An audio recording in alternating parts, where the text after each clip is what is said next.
RRR తో world wide fame తెచ్చుకున్న junior NTR 6 ఏళ్ల తర్వాత మళ్ళీ సోలోగా డ్యూయల్ రోల్ చేసిన మూవీ దేవర. ఈ movie director Koratala Shiva. NTR cinema, అందులో తనకు జోడీగా జాహ్నవి కపూర్. భారీ ఎక్స్పెక్టేషన్స్ కామనే కదా మరి. ఆంధ్రప్రదేశ్ తమిళనాడు సరిహద్దులోని రత్నగిరి ప్రాంతంలో ఉన్న 4 గ్రామాలను కలిపి ఎర్ర సముద్రం అని పిలుస్తారు. ఇక్కడ వాళ్ళు స్వాతంత్రం కోసం బ్రిటిష్ వారికి వ్యతిరేకంగా పోరాటం చేశారు. వారిలో ఒక్కరు దేవర అంటే ఎన్టీఆర్. ఎర్ర సముద్రానికి చెందిన భైరా అంటే సైఫ్ అలీ ఖాన్ తో కలిసి దేవర ఎందుకు స్మగ్లింగ్ చేస్తాడో, తర్వాత అతడికే శత్రువుగా ఎందుకు మారుతాడో, దేవర హఠాత్తుగా ఎందుకు మాయమైపోతాడో సీన్ కట్ చేస్తే దేవర కొడుకు వర పాత్రలో కనిపించే మరో ఎన్టీఆర్. ఎన్టీఆర్ ఫ్యాన్స్ ని డబుల్ రోల్ లో ఇంప్రెస్ చేశాడు అని చెప్పడంలో ఎలాంటి డౌట్ లేదు. దేవర అనే వీరుని రోల్ సెంట్రిక్ గా తీసిన మూవీ ఇది. అయితే ఈ క్యారెక్టర్ ని తీర్చిదిద్దడంలో ఎమోషనల్ టచ్ మిస్ అయింది ఏమో అని అనిపిస్తోంది. దేవర అనేది సీరియస్ క్యారెక్టర్, కానీ ఆ సీరియస్నెస్ ని స్క్రీన్ మీద సరిగ్గా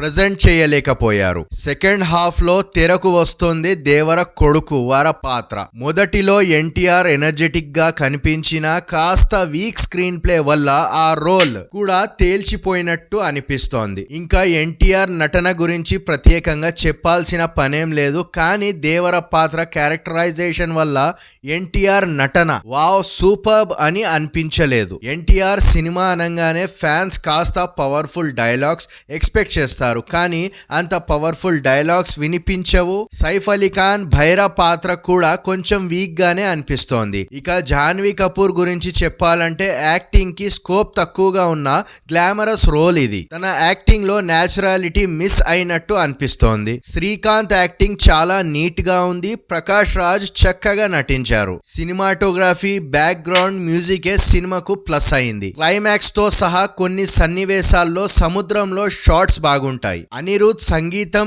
ఈ కథను చక్కగా ఎస్టాబ్లిష్ చేసింది. ఆయుధ పూజ పాట కథలోని ఆత్మను పరిచయం చేసే ఒక పాట. మాస్ కథతో మంచి హిట్ కొట్టే ఛాన్స్ ఉన్న సినిమా దేవర. కానీ director Koratala Shiva opening, interval, climax లో కావాల్సిన మ్యాజిక్ ఇవ్వలేకపోయాడు అని ఒక మాటలో చెప్పవచ్చు. ఇలాంటి మరికొన్ని అప్డేట్స్ కోసం ఛానల్ ని సబ్స్క్రైబ్ అండ్ వీడియోని లైక్ చేసుకోండి.